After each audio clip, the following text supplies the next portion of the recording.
नमस्कार, मी मेघनाज किचनमध्ये तुमचं स्वागत आहे। तर आज आपण इथं उपवासाचं एक रेसिपी बनवणार आहोत। तर त्यासाठी मी इथं पहिलं बटाटे घेतलेले आहेत। तर साधारण एक 4 ते 5 बटाटे मी इथं पहिलं कुकरला लावून पाणी घालून शिजवायला ठेवून दिलेला आहे। कुकरला लावून 1-2 शिट्टी मी इथं काढून घेतलेला आहे आणि त्यानंतर कुकर थंड झाल्यावरती इथं बाजूला ठेवून दिलेलं होतं। तर हे बटाटे आहेत तो थंड झालेले आहेत। तर आता ह्याच्यावरती साल मी इथं काढून घेत आहे।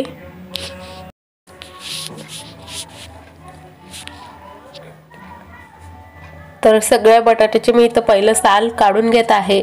तर आज आपण इथं साबुदाण्याचं थालीपीठ बनवणार आहोत किंवा उपवासाचं थालीपीठ तुम्ही म्हणू शकता। तर तेच आपण आज बनवणार आहोत। खूप छान लागतात। तर तुम्ही सुद्धा खिचडी वगैरे कुणाला आवडत नसेल तर तुम्ही अशा पद्धतीने साबुदाण्याचे किंवा उपवासाचे थालीपीठ बनवू शकता।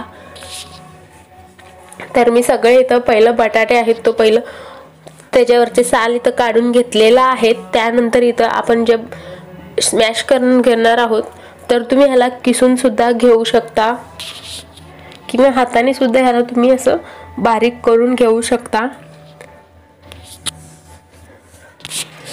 तर ह्याच्यामध्ये असं फोडी वगैरे राहता कामा नये, तर त्यासाठी तुम्ही ह्याला किसून सुद्धा घेऊ शकता।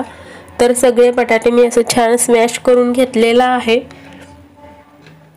तर तुम्ही बटाटे आहेत तर थोडंसं कमी सुद्धा घेऊ शकता। तर मी साधारण एक मध्यम आकाराचे 5 बटाटे मी इथं घेतलेले आहेत। सगळे असं छान बारीक करून घेतलेला आहे। त्याचबरोबर मी इथं एका कढईमध्ये शेंगदाणे भाजून घ्यायला सुरुवात केलेली आहे। तर तुमच्याजवळ भाजलेले शेंगदाणे असतील तर तुम्ही त्याचाच इथं कूट बनवून घेऊ शकता।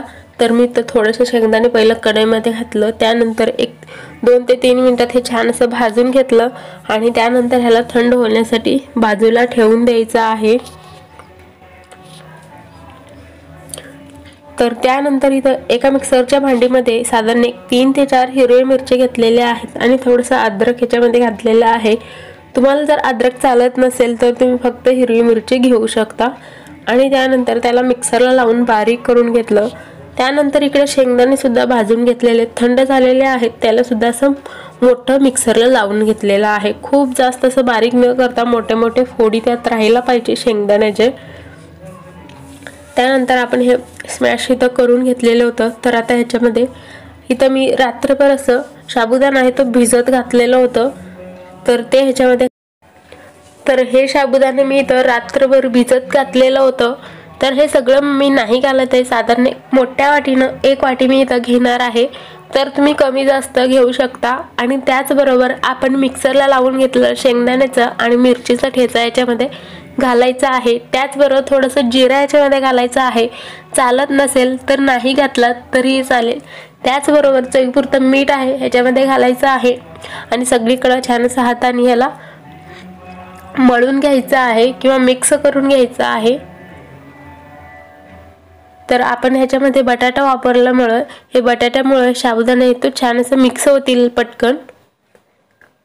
तर हे बघा छान असं घट्टसर हे मिक्स करून झालेलं आहे। तर आता आपण ह्याला बाजूला न ठेवता लगेच करायला सुरुवात करणार आहोत। तर त्यासाठी पहिलंच मी इथं गॅसवर तवा गरम होण्यासाठी ठेवून दिलेला आहे। तर तव्यावर इथं तेल घालायचं आहे किंवा तूप वापरलात तरी चालेल। तर मी इथं तूप वापरत आहे। तर सगळ्या बाजूने इथं तूप लावून घेतलेलं आहे आणि गॅस इथं बारीक ठेवलेला आहे। त्यानंतर आपण हे जे उपवासाचं पीठ आहे तो मळून घेतलेला आहे, त्यातलं थोडंसं मोठा इथं गोळा घ्यायचा आहे आणि असं हाताने थोडंसं चपटं करत आपल्याला ह्याचं एक मोठं असं थालीपीठ सारखं बनवून घ्यायचं आहे। तुम्हाला जर असं हातात येत नसेल तर तुम्ही डायरेक्ट असं तवा गरम झाल्यावरती हे असं तव्यावर ठेवून हाताने थापून घेऊ शकता आणि शक्य होईल तेवढं हे आपण पातळ बनवायचं आहे। खूप जास्त पातळ देखील नाहीये, थोडं मध्यम साईज आकाराचं बनवून इथं घ्यायचं आहे। तर हे बघा सगळीकडे मी हे पसरवून घेतलेलं आहे आणि त्यानंतर हे जे कडा आहेत तो थोडंसं तिथंच दाबून घ्यायचं आहे, म्हणजे आतमध्ये ढकलायचं आहे, म्हणजे गोल असं करून घ्यायचं आहे। त्यानंतर इथं गॅस मध्यम किंवा बारीकच ठेवायचा आहे। तर आपल्याला हे थालीपीठ असंच हे बारीक गॅसवर ठेवूनच भाजून घ्यायचं आहे। साधारण एक 3 ते 4 मिनिटांनंतर ह्याला आपल्याला पलटी करून घ्यायचं आहे।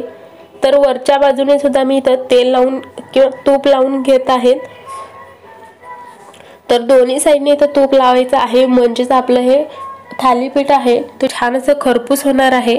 थोडंसं तुटलं असेल तरी चालेल, पण लागते तर खूपच छान। थोडंसं फार तुटलं असेल तरी चालेल, किंवा तुम्ही असं सावकाश पलटवा म्हणजे तुमचं असं नीटच राहील। तर गॅस इथं मध्यम ठेवलेला आहे।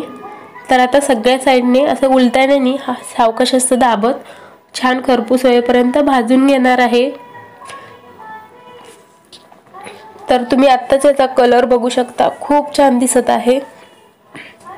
सगळ्या साईडने छान असं भाजला गेलेलाच आहे। तर दोन्ही साईडने छान असं भाजूनच घ्यायचं आहे। आणि तुम्हाला जर आजचा व्हिडिओ आवडत असेल तर लाईक, शेअर, सबस्क्राईब करा।